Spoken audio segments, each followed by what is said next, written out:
क्यों जिज्ञासु होना लियोनार्डो की सबसे बड़ी विशेषता थी। लियोनार्डो दा विंची की एक पेंटिंग क्रिस्टीज 450.3 मिलियन डॉलर में बिकी, जो नीलामी में बेची गई कला के किसी भी काम के लिए अब तक की सबसे अधिक कीमत है। आज शब्द प्रतिभा को पॉप सितारों, स्टैंड अप कॉमेडियन और यहाँ तक कि फुटबॉलरों का वर्णन करने के लिए जोड़ा गया है, लेकिन लियोनार्डो दा विंची ने यह वर्णन अर्जित किया। वाल्टर इसाक्सन ने अपनी भव्य सचित्र नई जीवनी में बताया। प्रतिष्ठित चित्रों से मोनालिसा और द लास्ट सपर उड़ान मशीनों के लिए डिजाइन, प्रकाशिकी और परिप्रेक्ष्य पर गहन अध्ययन के लिए लियोनार्डो ने विज्ञान और कला को ऐसे कार्यों को बनाने के लिए जोड़ा जो मानवता की कहानी का हिस्सा बन गए हैं।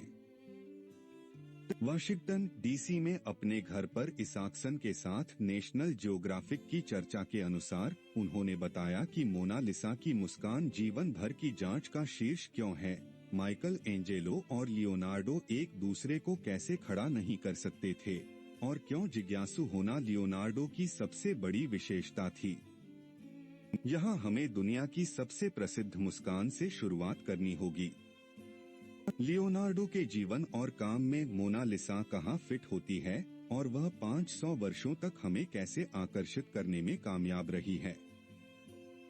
मोनालिसा की मुस्कान कला, विज्ञान, प्रकाशिकी और हर दूसरे संभावित क्षेत्र का अध्ययन करने में बिताए जीवन भर की परिणति है, जिसमें वह अपनी जिज्ञासा को लागू कर सकता है। इसमें संपूर्ण ब्रह्मांड की समझ शामिल है। लियोनार्डो ने होठों को छूने वाली हर मांसपेशी और तंत्रिका का पता लगाने के लिए अपनी नोटबुक में मानव चेहरे को विच्छेदित करने के लिए कई पृष्ठ खर्च किए। उन पृष्ठों में से एक पर हम मोनालिसा की मुस्कान की शुरुआत के शीर्ष पर एक हल्का स्केच देख सकते हैं। अगर आप सीधे मोनालिसा की मुस्कान को देखें तो होठों के कोने थोड़े नीचे की ओर मुड़ जाते हैं, लेकिन परछाई और रोशनी से ऐसा लगता है कि वह ऊपर की ओर मुड़ रही है। जैसे ही आप अपनी आंखें उसके चेहरे पर घुमाते हैं, मुस्कान चालू और बंद हो जाती है। हर बार जब आप उसे देखते हैं तो यह थोड़ा अलग लगता है। उस समय के अन्य चित्रों के विपरीत यह केवल एक सपाट, सतही चित्रण नहीं है। यह आंतरिक भावनाओं को चित्रित करने का प्रयास करता है। उनकी अन्य सबसे प्रसिद्ध कृति द लास्ट सपर है, जिसे आप इतिहास में सबसे मंत्रमुग्ध करने वाली कथा पेंटिंग कहते हैं। आइए हम इसके निर्माण के बारे में चर्चा करें और समझाएं कि यह कला का इतना सर्वोच्च कार्य क्यों है। मिलान के गवर्नर ने उसे एक मठ के डाइनिंग हॉल की दीवार पर इसे पेंट करने के लिए कहा। द लास्ट सपर के अन्य चित्रणों के विपरीत, जिसमें उस समय सैकड़ों थे, लियोनार्डो सिर्फ एक पल को कैद नहीं करते हैं, लेकिन वह समझते हैं कि समय के एक अलग पल जैसी कोई चीज नहीं है। वह द लास्ट सपर को एक नाटकीय कथा बनाता है। जैसे ही आप दरवाजे पर चलते हैं, आप यीशु मसीह का हाथ देखते हैं, फिर हाथ ऊपर जाकर आप उसके चेहरे को देखते हैं। वह कह रहा है, तुम में से एक मुझे धोखा देगा। जैसे जैसे आपकी नजर तस्वीर पर जाती है, आप देखते हैं कि प्रेरितों के प्रत्येक समूह की प्रतिक्रिया के रूप में वह ध्वनि लगभग बाहर की ओर तरंगित हो रही है। जो उसके सबसे निकट हैं, वे पहले से ही कह रहे हैं, क्या यह मैं हूँ, प्रभु? जो दूर हैं, उन्होंने अभी सुनना शुरू किया है। इन उपलब्धियों के बावजूद अपने समय में लियोनार्डो को मुख्य रूप से एक चित्रकार के रूप में नहीं, बल्कि एक वास्तुकार के रूप में जाना जाता था। वे मुख्य रूप से एक चित्रकार थे। वह खुद को एक इंजीनियर और वास्तुकार के रूप में सोचना भी पसंद करते थे, जो उन्होंने भी बड़े जुनून के साथ किया।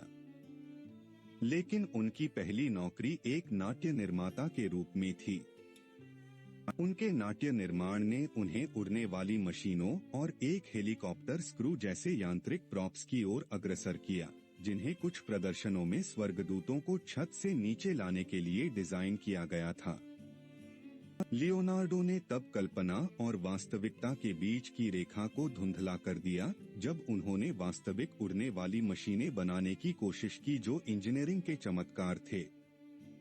इसलिए उन्होंने थिएटर में जो कुछ भी उठाया उसे उन्होंने अपनी कला और वास्तविक जीवन और माइकल एंजेलो में लाया अलग थे। लियोनार्डो समलैंगिक होने सहित अपनी सभी विलक्षणताओं के साथ लोकप्रिय, मिलनसार और सहज थे। माइकल एंजेलो भी समलैंगिक थे, लेकिन उन्होंने अपनी पहचान की पीड़ा को गहराई से महसूस किया। वह भी बहुत वैरागी था। प्राकृतिक तत्वों में से एक पानी था जिसने लियोनार्डो को सबसे अधिक मोहित किया और जिस पर वह अपने जीवन के अंत में लौट आया। उन्होंने सब कुछ अपने आप सीखा। वह स्कूल नहीं गया। जिन चीजों से वह प्यार करता था उनमें से अर्नो नदी में बहने वाली धाराओं का प्रवाह था। उन्होंने उनका अध्ययन किया और अपने बचपन से अपनी मृत्युशया तक उन्होंने धाराओं के सर्पिल रूपों को चित्रित किया और उनके पीछे के गणित का पता लगाने की कोशिश की। यह विज्ञान और उसकी कला दोनों को दर्शाता है। कला को विज्ञान से जोड़ने से रचनात्मकता आती है। वास्तव में रचनात्मक होने के लिए आपको विशेषज्ञ होने के बजाय सभी प्रकार के विभिन्न विषयों में दिलचस्पी लेनी होगी। इसका सबसे बड़ा उदाहरण लियोनार्डो दा विंची है, जो हर उस चीज में रुचि रखते थे जो संभवतः ब्रह्मांड के बारे में जानी जा सकती थी।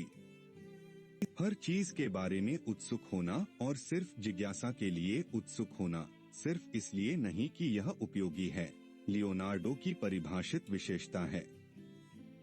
इस तरह उन्होंने खुद को आगे बढ़ाया और खुद को जीनियस बनना सिखाया।